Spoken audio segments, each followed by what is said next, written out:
Good morning. Glad to see so many bright-eyed folks this morning. I'm glad y'all could be with us. In all sincerity, I do appreciate everybody being here early this morning. We've got three measures we're going to talk about today, and a couple of those are measures that have come out of a couple of moves that we've made in the budget document. So we're going to need to make sure that we follow them with statutory measures as well. But at this time, I'm going to ask Chairman Nix if he will to do an invocation for us.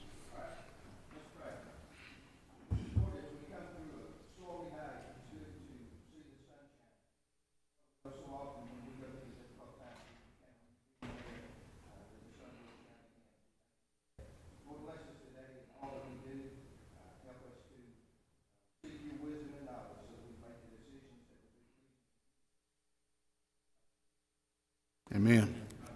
Thank you, Mr. Chairman. I appreciate that. First measure we're going to take up this morning is House Bill 22. And Representative Evans, sorry, y'all are both here, but Representative Evans, if you would, please come to the podium and present your bill, please. Thank you, Mr. Chairman. Good morning, ladies and gentlemen of the committee. I want to start out just quickly by saying thank you to Chairman Earhart for his guidance on this bill throughout the entire process, and thank you to the members of the Higher Education Subcommittee who passed this out unanimously and got us here this morning at 7:30. Thank you very much. What House Bill 22 does is makes the HOPE grant equal to the tuition costs at technical college. It doesn't cover any fees, doesn't cover any books, doesn't cover full costs for remedial courses. Those will remain at the percentage that they are now.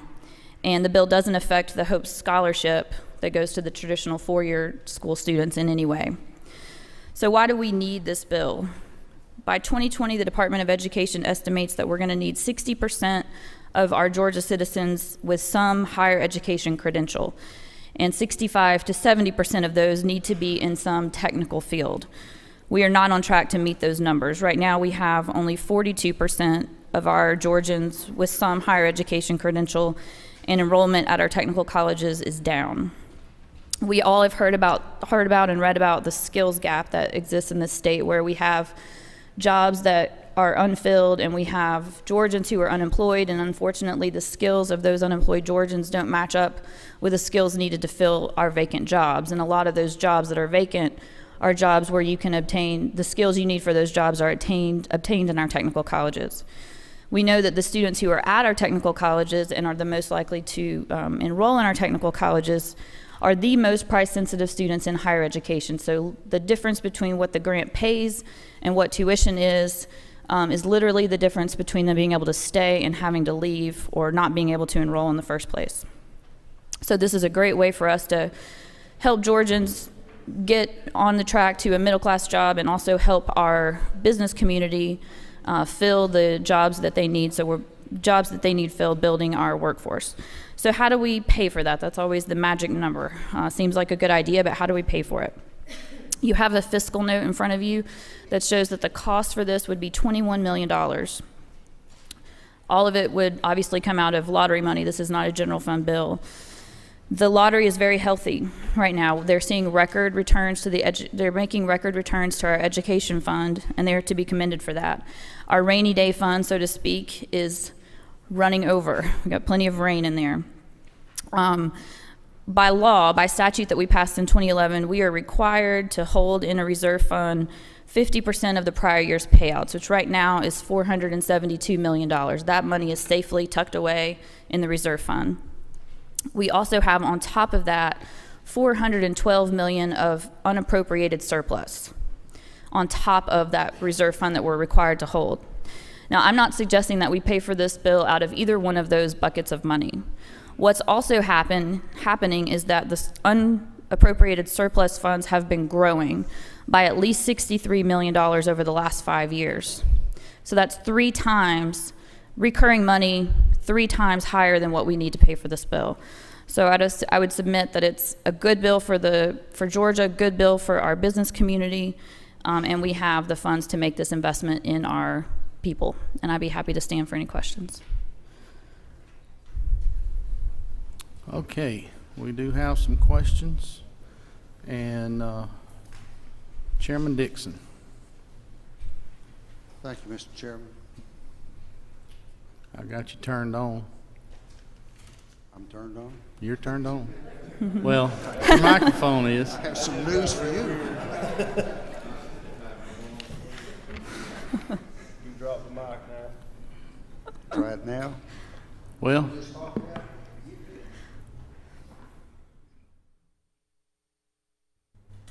try that one. Try again. Do you have the floor mics turned on? Yes. Seems to be working. You just can't tell it. Okay, there we There go. it is.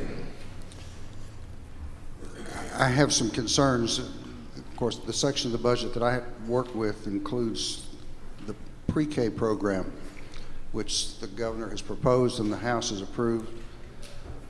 Some significant increases in funding for the pre-K program. And it's my understanding that we actually either had to dip into the reserve some or came very close to it with those additional expenditures that were made in this coming budget year. And then to add another $21 million at a minimum, because if I read this audit report, that's an estimate, and it's based on some assumptions that would include no increase in tuitions and no increase in the number of students. I'm concerned that we're going to put at risk pre-K, which means I look at that as pre-K is a long-term solution to our problems, and what you've got is a short-term. I hate for us to create a long-term problem to work on a short-term solution.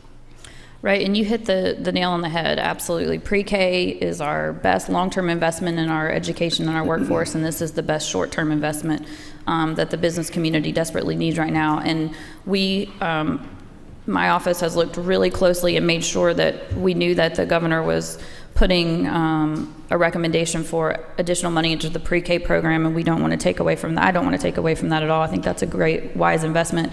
But the $63 million in recurring funds, this is not the reserve. This is just new money that's coming into the lottery education fund every year, is enough to cover both of those. TCSG is a great steward of our money.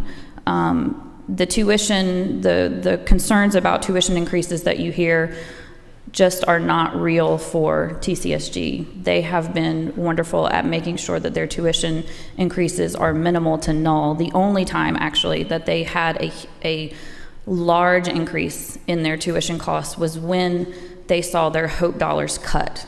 So this is not going to be an invitation to them to raise their tuition. But would this not increase the number of students?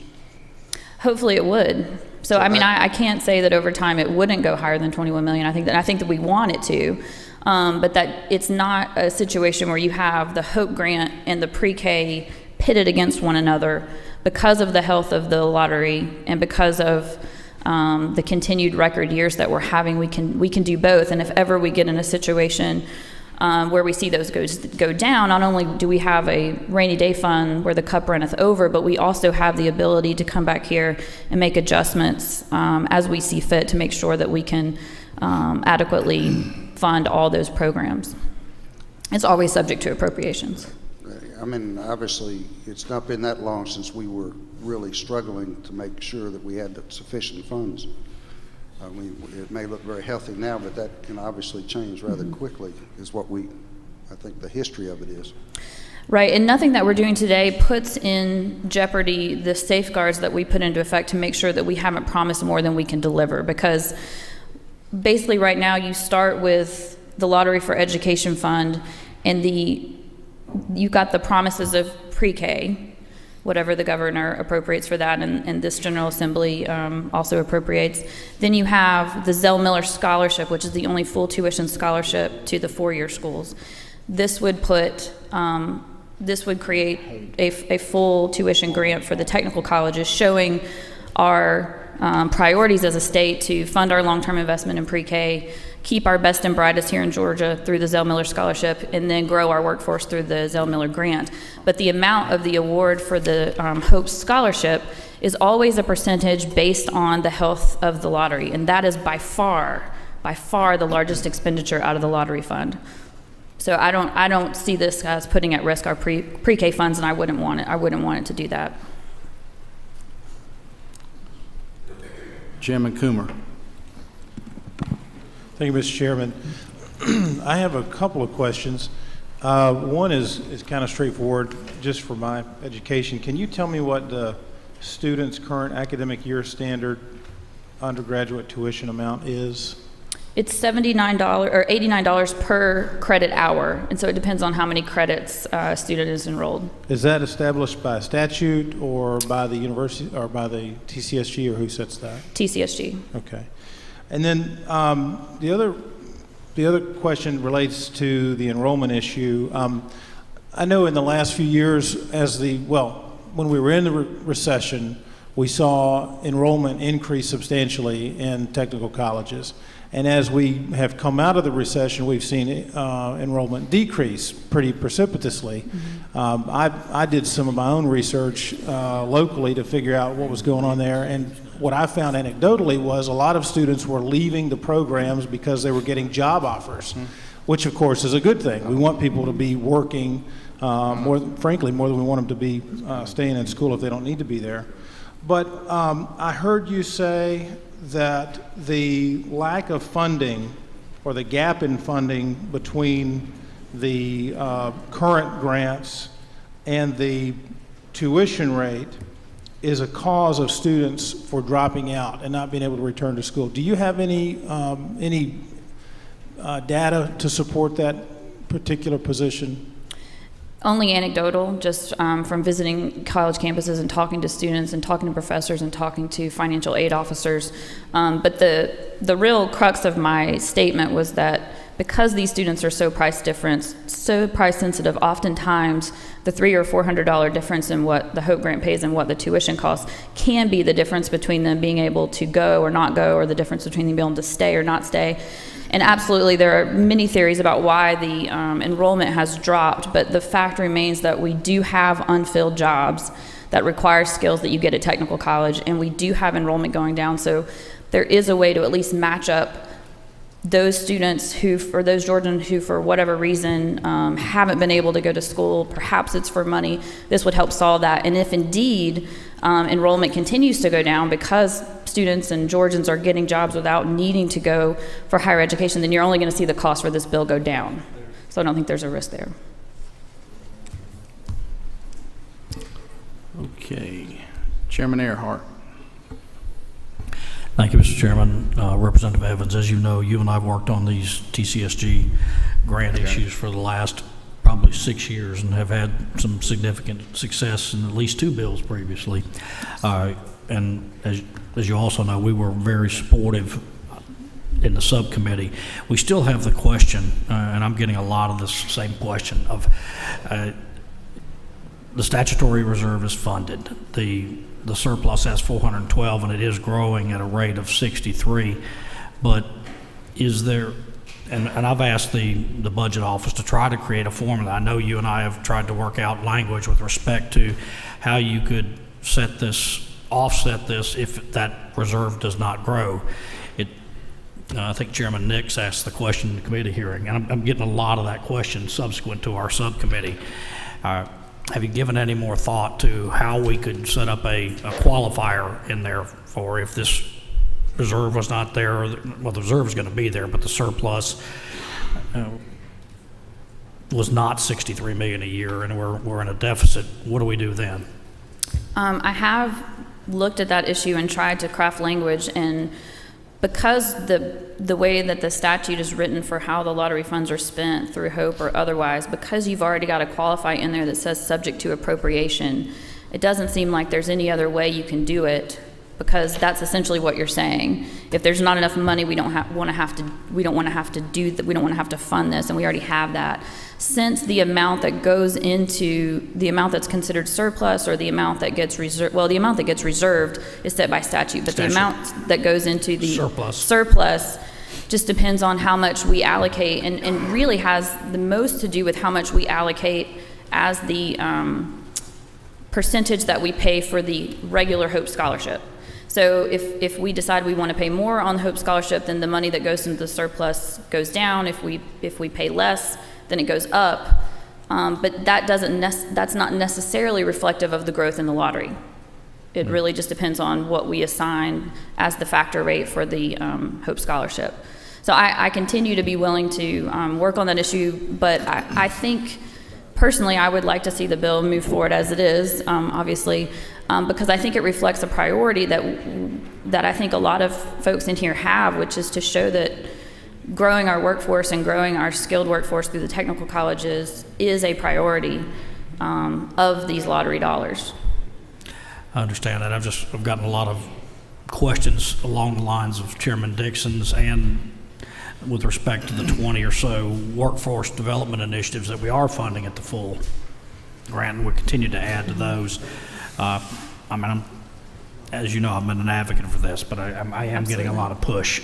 Absolutely, I understand. And just so the committee's aware, the dollars that we invest in our students, in TSG, in building our workforce are so well used, it's hard to even put it into words, because the job placement rates at TCSG are at every institution 95% and higher, and at many institutions 100%. They simply don't offer a degree program that's not in demand. If a student goes to a technical college and walks out with a certificate, they will walk into a job, period. All right. Representative Quick.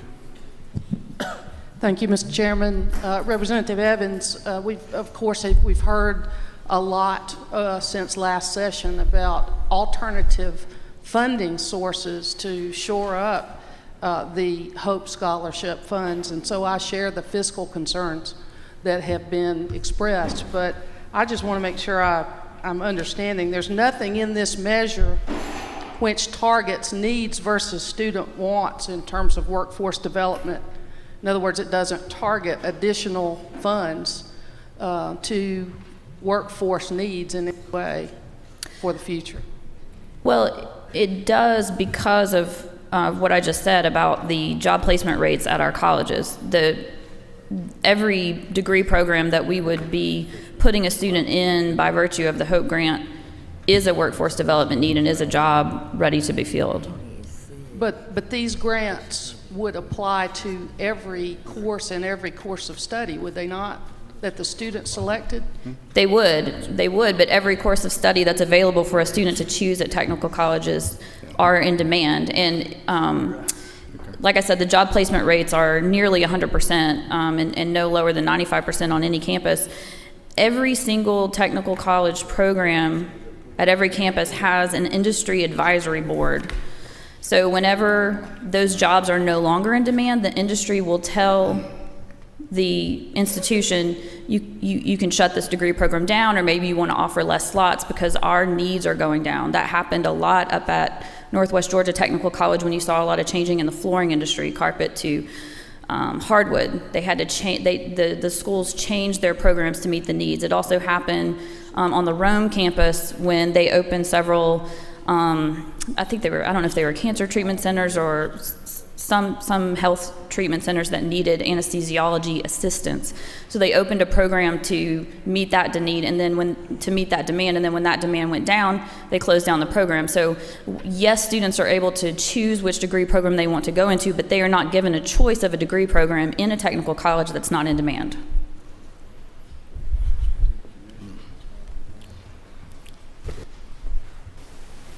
Vice Chairman Nimmer. Thank you, Mr. Chairman.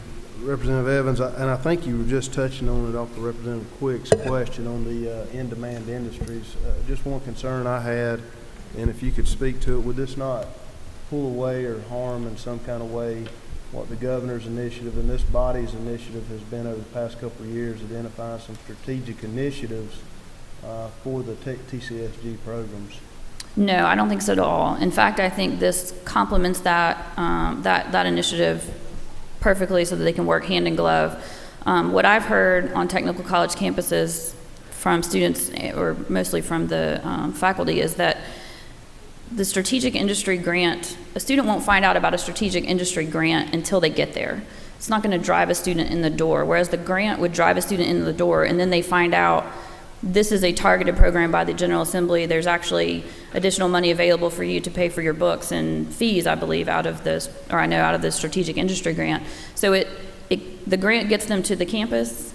The awareness of the grant gets them to the campus, and then then they find out about the strategic industry workforce grant, and that pushes them into the like I said, all programs are in demand, but those are sort of in demand on steroids. So I believe it will only complement it. And those funds, I believe I'm correct in saying, you can correct me if I'm wrong, that those funds are actually general funds. I understand the lady's explanation. I would appreciate a time, maybe you and I'm sorry I haven't gotten to you before this. I want to respectfully disagree. I think just on the crux of me reading this and the way I understand it, I think we would have a negative effect on the strategic initiatives that we put forward, but I want to discuss that further with you. Yeah, absolutely. I do think, though, that those grants would give over and above what the HOPE grant gives, and this might actually save some dollars on that program while still getting us to the same goal. But I'd be happy to talk to you further about that. Thank you. Leader Abrams.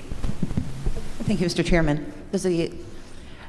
Representative Evans, is it not true that this is a strategic bill that allows our technical college system to expand its reach within the entire state? That, to Chairman Nimmer's point, you have some strategic initiatives that the governor has identified, but they occur in certain segments of the state, whereas the TCG system is a statewide system.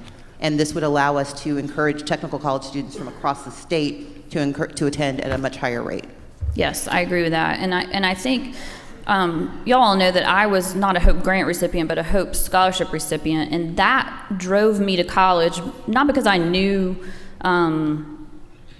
much about what the cost of attendance was at a school or all the different components, fees, books, tuition, percentage of tuition, all those things, but I knew about the scholarship, and I knew that if I could just qualify for the scholarship, then I would be able to go to school. And I think that's been the beauty of the HOPE program, and the beauty of the HOPE grant is it's easy to understand. If you qualify, if you are a Georgia student, you want to go to a technical college, your tuition will be covered, and it just gets you into the door. And I think a lot of times these strategic industry areas that we've identified are obviously in demand, and we want to drive as many students there as we can, but they also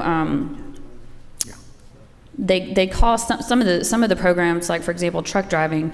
I've heard from a campus where that costs a lot of money for them to offer, and even though we can incentivize the student with the strategic industry grant, they may not be able to open up more slots for that, and this just allows more students to get into many different degree programs.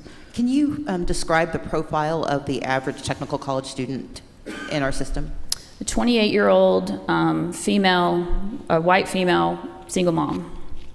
And so, do you know the top three, instead of that, in terms of the number of students who would benefit from this?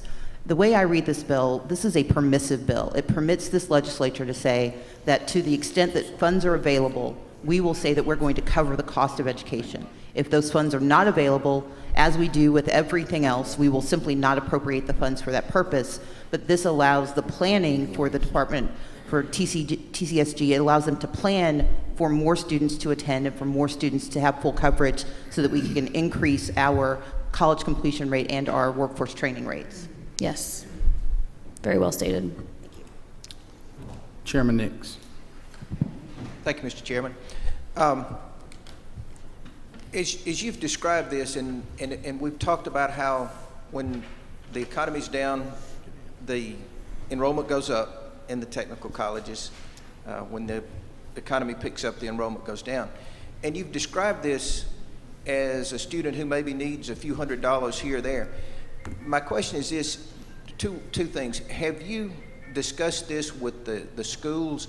Is this truly an identified need that is broad-based, or is it very specific? We do have, I believe, needs-based opportunities within those schools. If that 28-year-old single mom is running out of money, aren't there other sources that she can go to, various grants, other government-related programs that they can go to get a little bit of extra help? To your first question about whether it's, I've talked to the college and it's identified need, yes.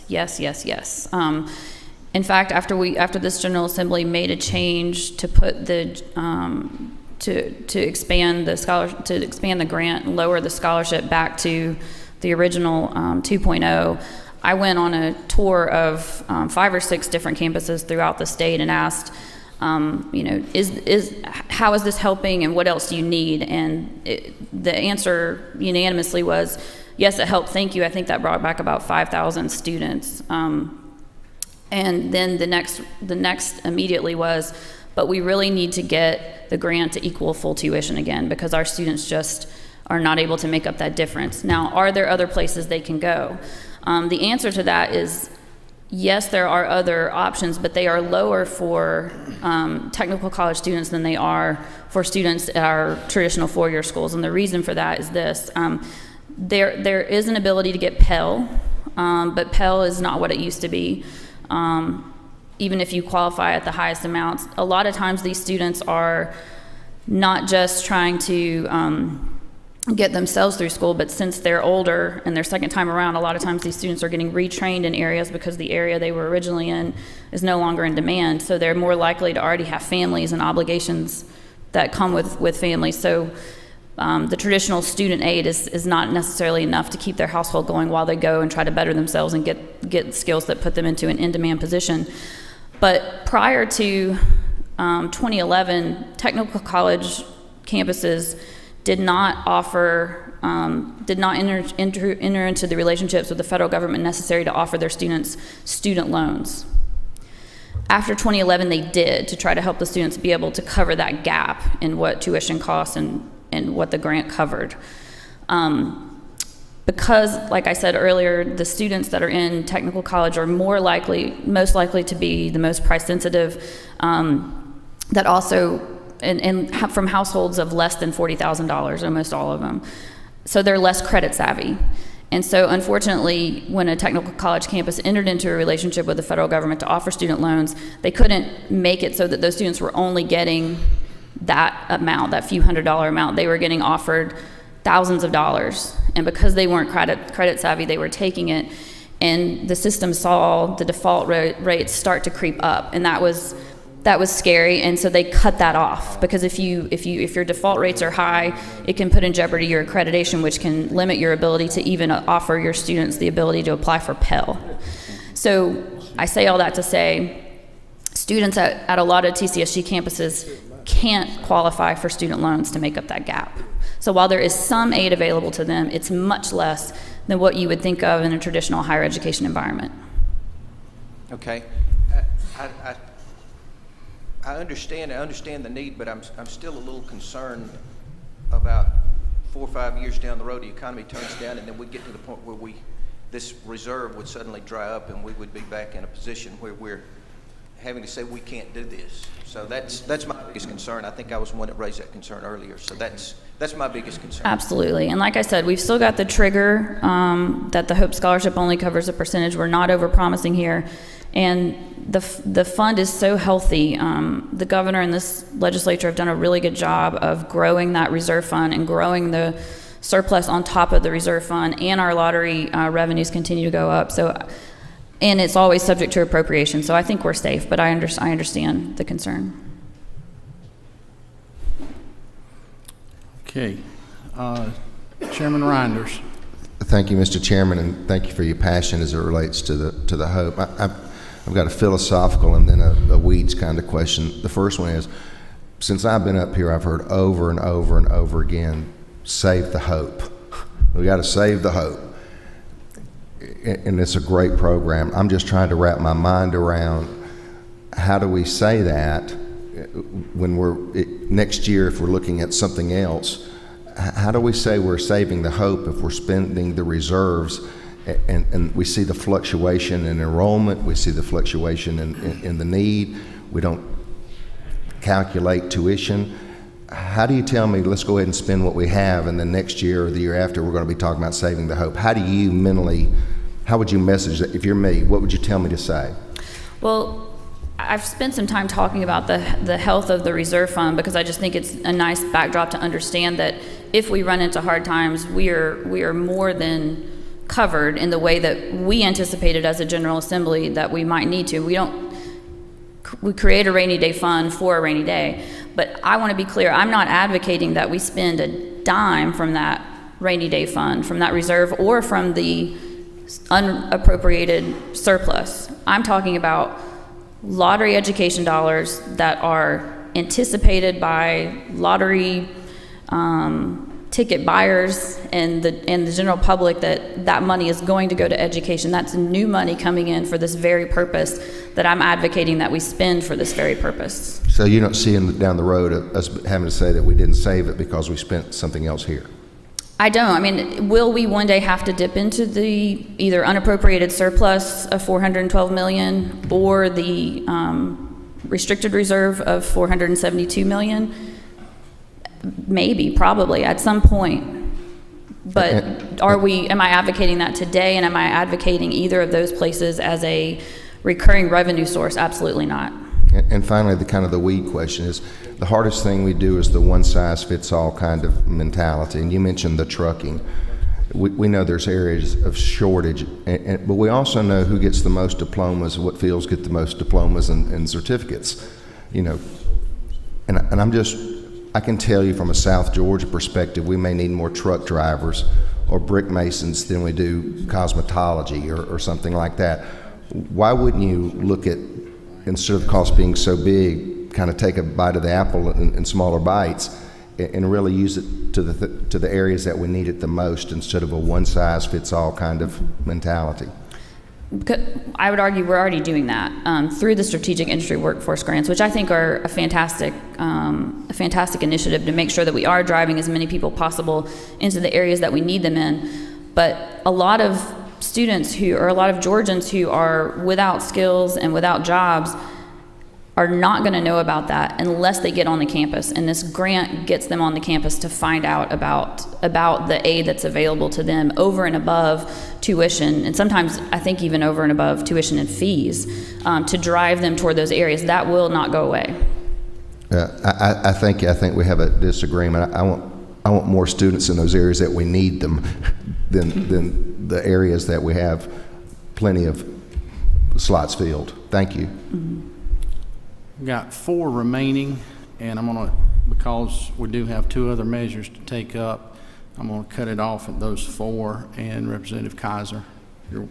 Thank you, Mr. Chairman. Representative Evans, can you, I know you put a lot of work into this bill and have been very thoughtful about the long-term effects of it, but can you talk a little bit, is it not true that currently TCSG students can go back and be retrained in fields? Yes. Well, a student can always go back.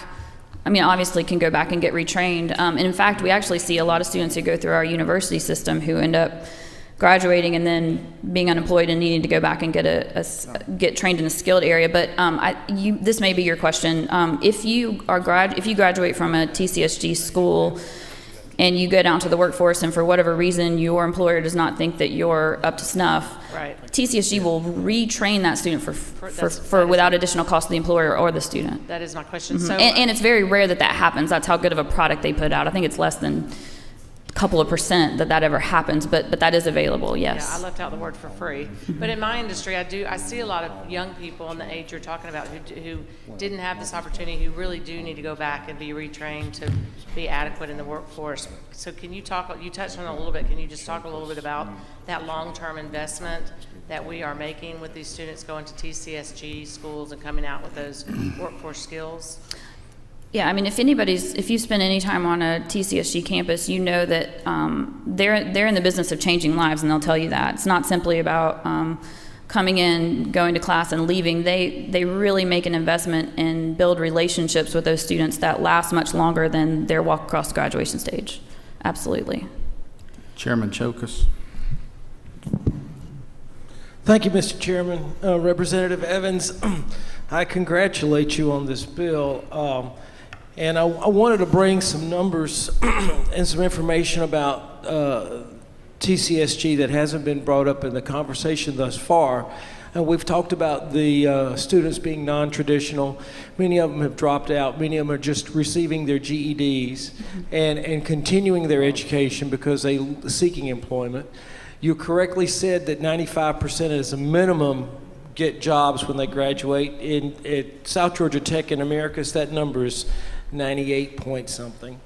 We are also looking at dual enrollment and keeping kids in schools with our technical college system, and that has been a success. And we talked earlier, I think a couple of years ago, in Chairman Smith, Lynn Smith, at one time we toured her campus to talk about dual enrollment.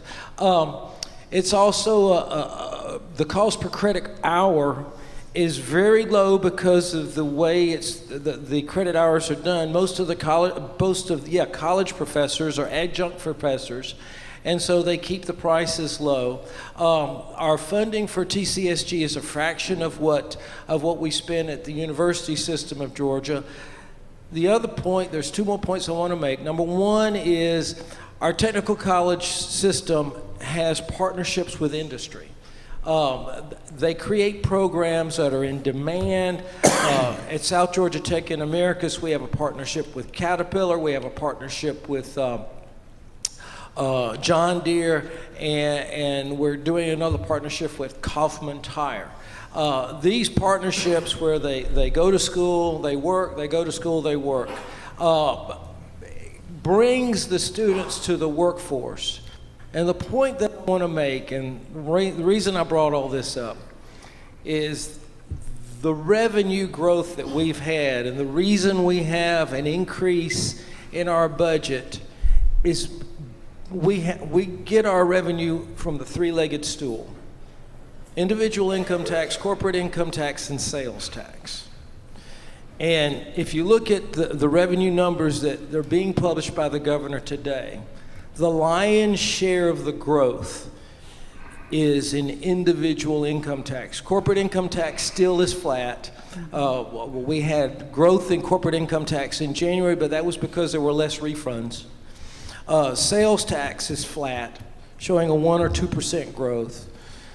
Our individual income tax has shown a growth in January of 7.9%. That's being fueled by the governor's program of making this the best state to do business, to create jobs. And the point that I'm trying to make is it's working. The jobs that these students will get when they graduate will fuel the economy even more because, as I said, the individual income tax is where the growth is. So if you factor in individual income tax and these students getting jobs immediately upon graduation, we're going to see revenue growth in other areas. May not show up in the lottery sales, but that's a different animal altogether. But we're seeing it today because of the governor's focus on job creation, and I think that your proposal will show a much bigger increase than the $21 million that we're proposing right now. And I thank you and congratulate you for doing it. Thank you. Couldn't agree more. Chairman Earhart for a comment.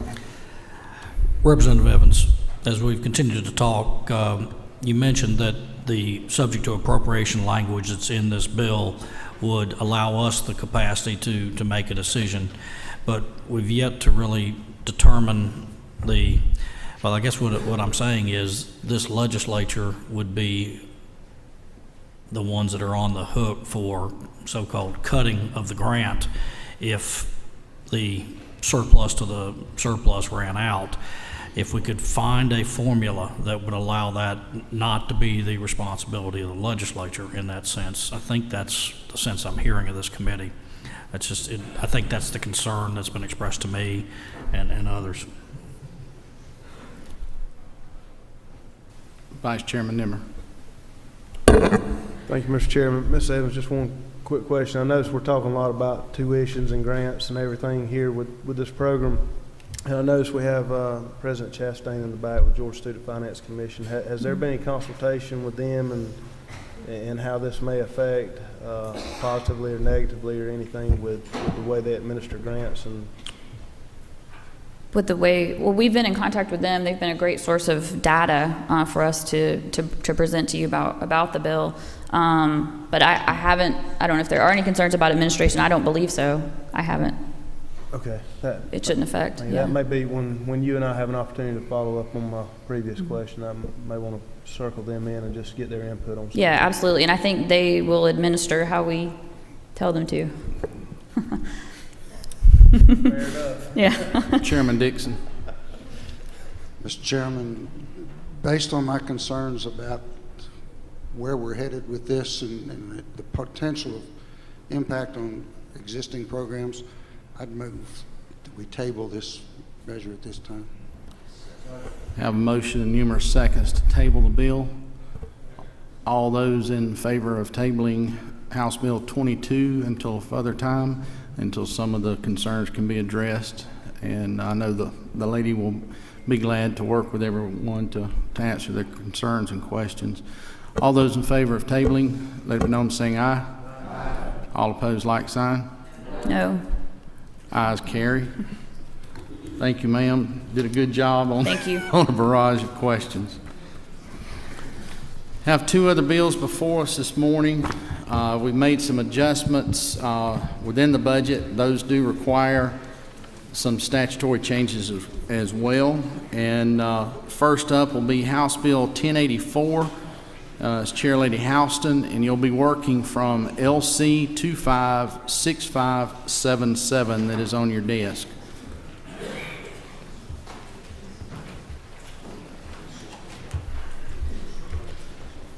Thank you, Mr. Chairman. I know you've heard this before. This is a real simple bill. This legislation amends the code section to assign the process of reading, maintaining, and management of all aspects of the agricultural water metering program to the Georgia Forestry Commission. Presently, the Georgia Forestry Commission is already reading 3/4 of the meters. If I have any questions on this, I'll be glad to take them.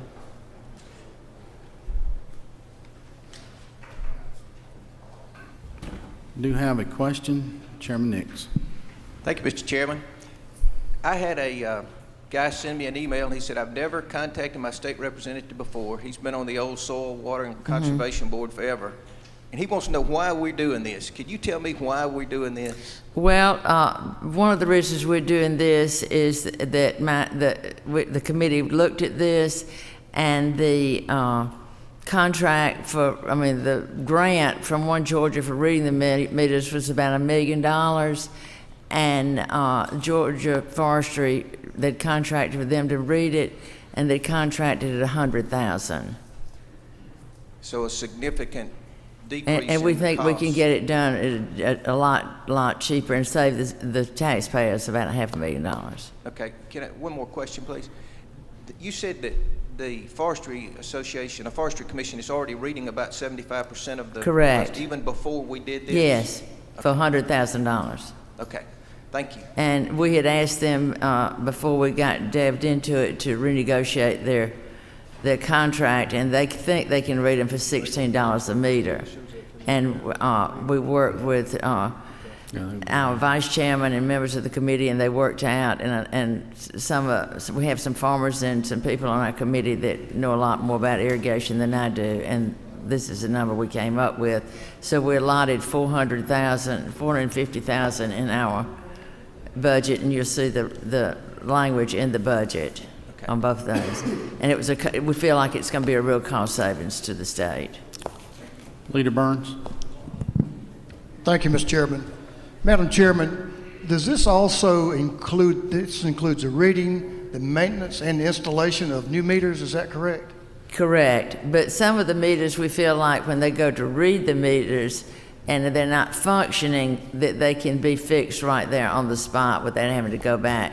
Because according to Representative Watson, some of the meters just need batteries in it, and they'll be able to put batteries because they're run on batteries and everything, and a lot of them can be fixed right there. Just to follow up, so forestry will be able to accomplish that part of this program when they're checking the meters? We feel like they can. Okay, there appear to be no further questions. Do we have a motion? Have a motion to do pass. Do we have a second? Numerous seconds. This did report out of Chair Lady Houston's subcommittee yesterday. No further questions? All those in favor, please let me know by saying aye. Aye. All opposed, like sign. Motion carries. Thank you, ma'am. Thank you. Next bill is going to be House Bill 1085, LC number 372152. This is Chair Lady Dempsey's bill dealing with CCSP and the alignment of that as it corresponds to a move in the budget. Chair Lady? Thank you, Chairman England. Good morning. This bill simply designates that the Department of Community Health will be the administrator of Community Care Services Program, CCSP. The House has already moved the associated funding from this waiver from the Division of Aging at the Department of Human Services to DCH. So it is in the 2017 budget today, in the House budget. The administration of the program must be statutorily transferred.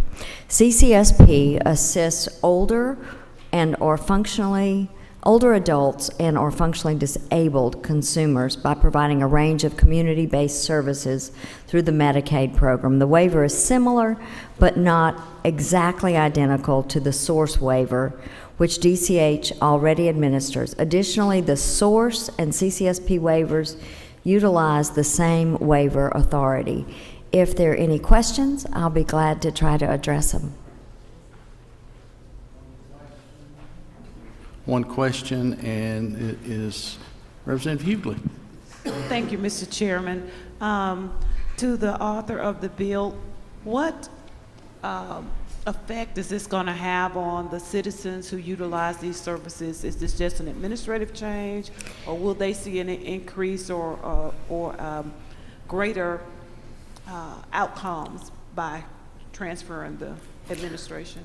Well, there are two questions in that, actually. The House did increase some of the funding for this, but what we are actually doing is aligning the services with the agency which will be funding them at the same time, instead of having it in two different agencies.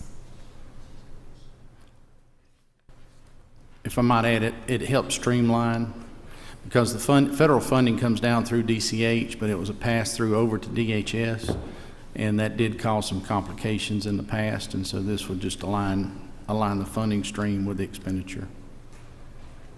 Any further questions? Seeing none, do we have a motion? Move do pass. Seconds. Numerous seconds. All in favor, let it be known, saying aye. All opposed, like sign. Motion carries. Thank you, and we are adjourned.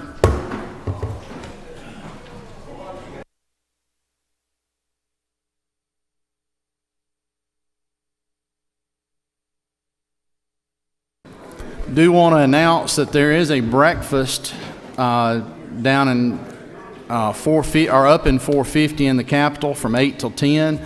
Our friends from Valdosta State University would like to see you there if you can make it. Thank you.